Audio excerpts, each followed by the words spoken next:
আসসালামু আলাইকুম। প্রিয় দর্শক, আপনারা জানেন যে আমাদের বাংলাদেশের রূপপুর পারমাণবিক বিদ্যুৎ কেন্দ্র আ স্থাপিত হয়েছে। আর মাত্র ২ মাস পরেই জাতীয় গ্রিডে যুক্ত হবে এই আ বিদ্যুৎ। এইটা আমি মনে করি বাংলাদেশের জন্য সুখবর ইনশাআল্লাহ। রূপপুরের পারমাণবিক বিদ্যুৎ নিয়ে বড় সুখবর। দেশের জ্বালানি খাতে যুগান্তকারী এক খবরের কথা জানিয়েছেন বিজ্ঞান ও প্রযুক্তি মন্ত্রী ফকির মাহবুব আনাম। উৎপাদনের সময় স- সবশেষ জটিল ধাপ পেরিয়ে আর মাত্র ২ মাসের মধ্যে জাতীয় গ্রিডে যুক্ত হতে যাচ্ছে রূপপুরের পারমাণবিক বিদ্যুৎ। রোববার জাতীয় সংসদে জামালপুর ৩ আসনের সংসদ সদস্য মোস্তাফিজুর রহমান বাবুলের এক প্রশ্নের জবাবে এ তথ্য দিয়েছেন বিজ্ঞান ও প্রযুক্তি মন্ত্রী। তিনি বলেন, দেশের প্রথম পারমাণবিক বিদ্যুৎ কেন্দ্র রূপপুর পারমাণবিক বিদ্যুৎ প্রকল্পটি বর্তমানে কমিশনিং ও স্টার্ট আপ পর্যায়ে রয়েছে, যা বিদ্যুৎ উৎপাদনের পূর্ববর্তী শেষ এবং অত্যন্ত জটিল ধাপ। মন্ত্রী এরপর বলেন, চলতি আগস্ট মাসের শেষ নাগাদ রূপপুর পারমাণবিক বিদ্যুৎ কেন্দ্র থেকে প্রথমবারের মতো জাতীয় গ্রিডে প্রায় ৩০০ মেগাওয়াট বিদ্যুৎ সরবরাহ করা সম্ভব হবে।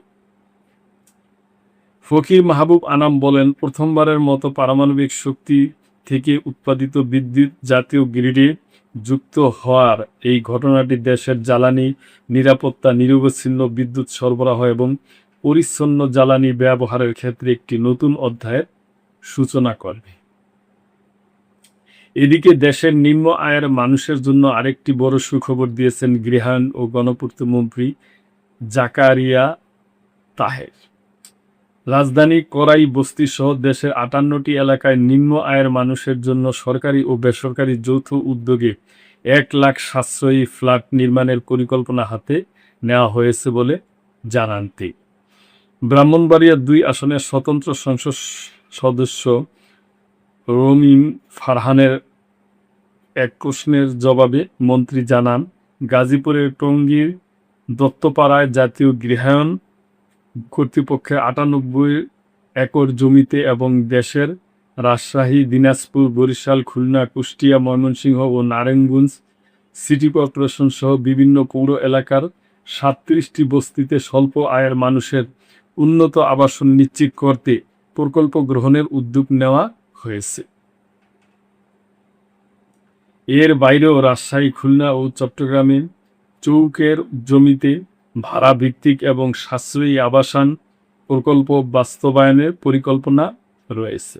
রাজধানী উন্নয়ন কর্তৃপক্ষ প্রণীত ডিটেইল এরিয়া প্ল্যান বা ড্যাপ অনুযায়ী এরই মধ্যে প্রকল্পের স্থান নির্বাচন হয়ে গেছে বলেও জানান তিনি। একই অধিবেশনে সংরক্ষিত নারী আসনের সংসদ সদস্য নাজমুন নাহারের প্রশ্নের জবাবে সমাজ কল্যাণ মন্ত্রী আবু জাফর মোহাম্মদ জাহিদ হোসেন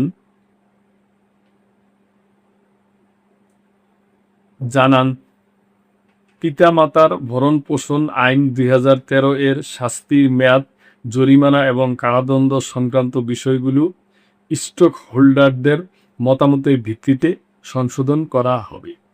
এরপর নওগাঁ ৩ আসনের সংসদ সদস্য ফজলে হুদার প্রশ্নের জবাবে সমাজ কল্যাণ মন্ত্রী বলেন, বিগত বছরগুলোতে সামাজিক নিরাপত্তা কর্মসূচির আওতায় ভাতা দিতে রাজনৈতিক বিবেচনা ও অনিয়মের অভিযোগ রয়েছে।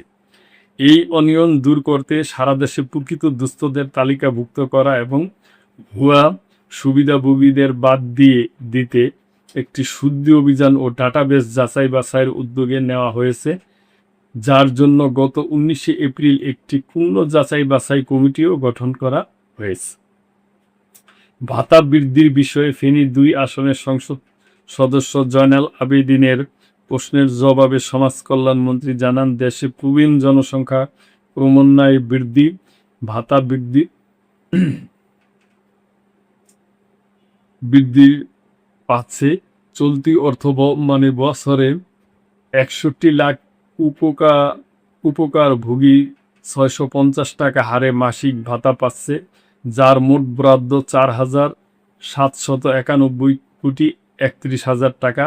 আগামী 2026-27 অর্থবছরের এই ভাতা বাড়িয়ে 700 টাকা করার প্রস্তাব করা হয়েছে, যেখানে উপকারভোগী সংখ্যা হবে 62 লাখ এবং বরাদ্দ থাকবে 5,239,25,00,000 টাকা। গাজীপুর 3 আসনের সংসদ সদস্য এস.এম. রাকিবুল ইসলামের প্রশ্নের জবাবে তিনি জানান, অর্থমন্ত্রী অর্থবছরের 30 লাখ বিধবা ও স্বামী নিগৃহীতা নারীকে 700 টাকা হারে মাসিক ভাতা দেওয়ার প্রস্তাব করা হয়েছে। পাশাপাশি প্রতিবন্ধী ভাতা 900 টাকা থেকে বাড়িয়ে 1,000 টাকা করার পরিকল্পনা রয়েছে, যাতে 38 লাখ উপকারভোগীদের জন্য 4,587,36,00,000 টাকা বরাদ্দ রাখা হবে।